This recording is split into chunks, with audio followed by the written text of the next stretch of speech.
গাজা উপত্যকা এখন ভয়াবহ দুর্ভিক্ষে ভুগছে।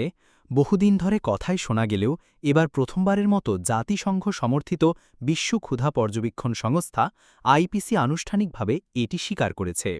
তাদের প্রতিবেদনে বলা হয়েছে, গাজার প্রায় ১/৪ জনগণ সরাসরি দুর্ভিক্ষের মুখে, যা সম্পূর্ণ মানবসৃষ্ট সংকট। প্রতিবেদন অনুযায়ী গাজার প্রতি ৫টি পরিবারের মধ্যে একটি পরিবার মারাত্মক খাদ্য সংকটে দিন কাটাচ্ছে। শিশুদের অবস্থাও ভয়াবহ। প্রতি ৩ জন শিশুর মধ্যে একজনেরও বেশি মারাত্মক পুষ্টিহীনতায় ভুগছে। অপুষ্টিজনিত রোগে মৃত্যুহারও বাড়ছে। গাজার স্বাস্থ্য মন্ত্রণালয়ের তথ্য অনুযায়ী এখন পর্যন্ত ২৭৩ জনের মৃত্যু হয়েছে, যাদের মধ্যে ১১২ জন শিশু। সংস্থার দাবি, ইসরায়েল সচেতনভাবে গাজায় খাদ্য প্রবেশের পথ রুদ্ধ করে রেখেছে। এদিকে ইসরায়েলের প্রধানমন্ত্রী নেতানিয়াহু দুর্ভিক্ষের জন্য হামাস ও বিভিন্ন দাতব্য সংস্থাকে দায়ী করছেন। ইসরায়েলের অভিযোগ, সহায়তার শত শত ট্রাক সীমান্তে অপেক্ষা করলেও জাতিসংঘের ত্রাণ সংস্থাগুলো তা গ্রহণ করছে না।